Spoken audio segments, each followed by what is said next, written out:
वेद भगवान स्वयं प्रकट हुए रामायण के माध्यम से। वेद सर्वसुलभ नहीं है, सबको उनका अधिकार नहीं है, उनके श्रवण का, अध्ययन का, मनन का अधिकार नहीं है। वैसी योग्यता पात्रता कहां से लाए? उसके लिए द्विज हो, उसके लिए उपनयन हो, यज्ञोपवीत हो, वेदाध्ययन हो, गुरु की सन्निधि हो, काल का बोध हो, क्रमानुसार वह पढ़े जाएंगे, सुने जाएंगे। फिर उसमें भी कौन सा वेद कैसे किस क्रम से, ऋग्वेद, यजुर्वेद, अथर्ववेद, सामवेद, उसके आचार्य, उसके भेद हैं। तो वेद भगवान सर्व सुलभ होकर भगवान स्वयं वेद मूर्ति है, भगवान ही ब्रह्मा, और ब्रह्मा से वाल्मीकि, और वाल्मीकि से ये कथा। वाल्मीकि स्वयं ब्रह्मा ही हैं। तेने हृदय आदि कवये मुह्यन्त यत स्फुरया। तेने हृदय आदि कवये, आदि कवये यहां ब्रह्मा को ही कहेंगे। ब्रह्मा ही आदि कवि हैं। कबीर मनीषी परिभू स्वयंभू, भगवान के लिए ऐसा कहा है उपनिषदों में। कबीर मनीषी परिभू स्वयंभू, भगवान ही आदि कवि है, और उन्हीं से ब्रह्मा, और उनके उपजीवी यह है वाल्मीकि, इसलिए उनमें भेद न रखा जाए। वाल्मीकि के जन्म को लेकर बहुत सी भ्रांतियां हैं, और हाँ, अनेक वाल्मीकि हुए हैं, एक नहीं अनेक। पर जिन वाल्मीकि की हम चर्चा कर रहे हैं वह भगवान का ही स्वरूप है, इसलिए उन्हें न केवल महर्षि कहा गया बल्कि भगवान भी कहा गया।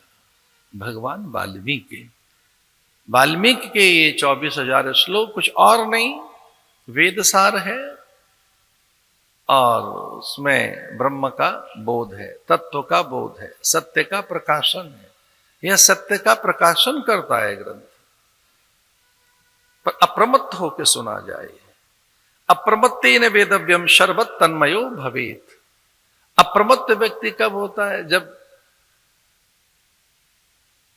उसे उद्देश्य का बोध हो और परम लक्ष्य की ओर उसकी महत्ता का भी ज्ञान हो कि उसका ये परम लक्ष्य है और ये उसका महात्म्य है, तभी उसकी इंद्रियां शांत होती हैं, संयत होती हैं, एकाग्र होती हैं।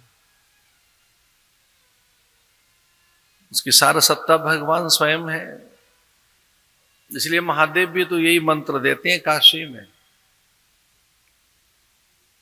पेयम पेयम श्रवण पुटके रामा नामाभिरामम, ध्येयम ध्येयम सदा ध्येयम ध्येयम। ये तारकम ब्रह्म स्वरूपम।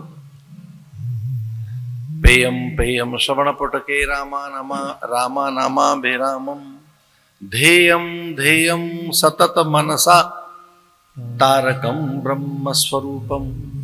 बड़ी महिमा है राम मंत्र की। तारक मंत्र बताया है इसको। जब हम राम कहते हैं तो मुंह खुलता है राम कहते ही, और मां कहते ही मुंह बंद होता है। रकार अकार मकार, रा कहते ही मुंह खुलता है, राम।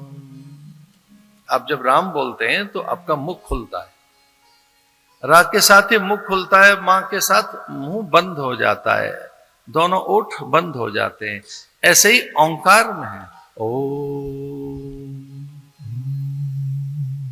ये ओंकार मूलाधार से आरंभ होते हुए अकार उकार मकार, ये ओंकार परा है। परा पश्यंती, मध्यमा और वैखरी। वाणी 4 प्रकार की होती है, परा, पश्यंती, मध्यमा, वैखरी। जो बोल रहे हैं वैखरी है।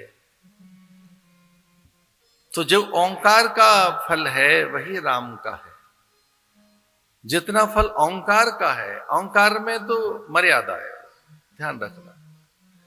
बिना दीक्षा के ओंकार मंत्र नहीं हो सकता, कभी नहीं हो सकता। इसका उच्चारण भी कई बार ऐसा बताया कि न हो, लेकिन राम बिना दीक्षा के भी लिया जा सकता है। राम